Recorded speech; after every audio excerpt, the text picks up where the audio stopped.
আসসালামু আলাইকুম রহমতুল্লাহি ওয়া বারাকাতুহু।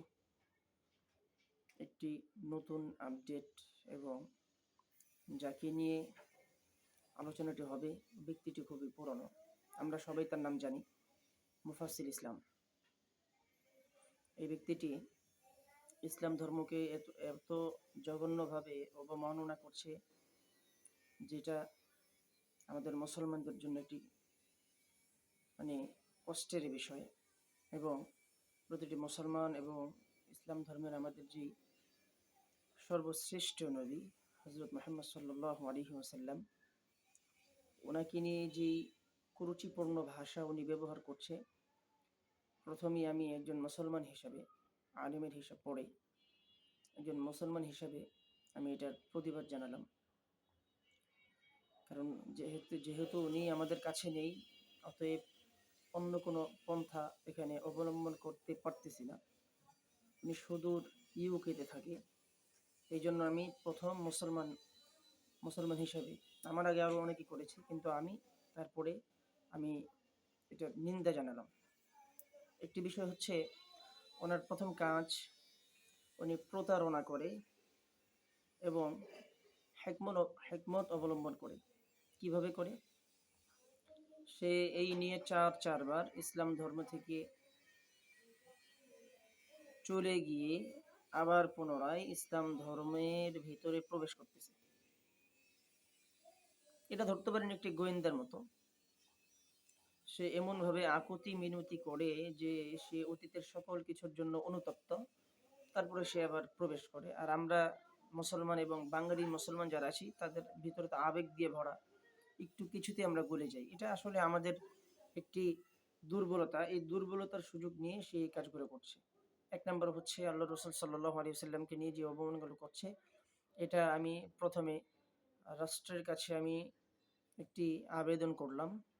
সেই ইউকেতে যেখানে থাকে, আপনারা রাষ্ট্রীয়ভাবে যদি কোনো ব্যবস্থা নিতে পারেন, তাহলে এটার জন্য আমরা আপনাদের সাধুবাদ জানাবো। আর যদি না পারেন, তাহলে আমরা আমাদের মতো করে আমরা প্রতিবাদ জানিয়ে যাব, এবং প্রতিটি মুসলমানের দরকারি প্রতিবাদটা করার। আরেকটি বিষয় হচ্ছে, তার আরেকটি পদ্ধতি, সেই ইউটিউবে ইসলাম নিয়ে এবং আল্লাহর রসুলকে নিয়ে এবং হজরত ইব্রাহিম আলাইহিস সালাতু ওয়াস সালাম, আমাদের মুসলমানদের জাতির পিতা, হজরত আদম আলাইহিস সালাতু ওয়াস সালাম, মুসলমানদের আদি পিতা, হজরত ঈসা আলাইহিস সালাতু ওয়াস সালাম, এই নবীদেরকে নিয়ে সে যেই কুরুচিপূর্ণ ভাষা ব্যবহার করে, এটা আসলে খুবই নিন্দাজনক। এবং আমি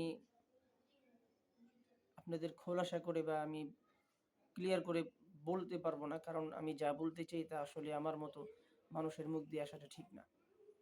আরেকটি বিষয় হচ্ছে, সে ইউটিউবে এমন কিছু কিছু ভাষা ব্যবহার করে যে মানুষ তার ভাষাগুলি শোনার পরে যখন এটার প্রতিবাদ করে, তুই বাংলাদেশে আসলে তোকে হত্যা করব, তোকে কতল করব, তোকে মেরে ফেলবো, এই বিষয়গুলো সে ইউকের যে গভর্নমেন্ট আছে ওইখানে সে দেখায় যে দেখ, আমি বাংলাদেশে গেলে আমাকে মানুষ কি করবে। তখন ইউকে সরকার তার ভিসার মেয়াদ আরও বাড়িয়ে দেয়, এবং সে ওইখানে কিভাবে থাকছে, সে সার্জারি করেছে, তার হার্টের রিং বসিয়েছে, তো সে পঙ্গু ভাতা পায়। কারণ এই সিস্টেম হলো, আপনি থাকবেন, থাকার পরে দেখা যাচ্ছে আপনাকে ওই দেশের সরকার এমনি এমনি ভাতা দিবে না, বসিয়ে খাওয়াবে না। একটি ডকুমেন্ট, সত্যিকার অর্থে একটি ডকুমেন্ট দেখাতে হবে। এই ডকুমেন্টটা সে দেখিয়েছে। সুস্থ থাকা অবস্থায় অসুস্থর ভান করে সে রিং বসিয়ে এটার কাগজপত্র ইউকে গভর্নমেন্টের কাছে দিয়েছে, এবং তারা এটা দেখে কাগজপত্র যাচাই বাছাই করে তাকে একটা ভাতা দেয়, এবং বেকারত্ব ভাতা দিচ্ছে। তা আমি বলবো, সে ফকির মিসকিন থেকেও সে অদম। সে যতই শিক্ষিত হোক, তার জন্ম নাকি ঢাকা স্কাউটন হসপিটালে, তো সেই তার জন্মের যেই রাস্তাগুলি দেখিয়েছে, এটা বৈধ।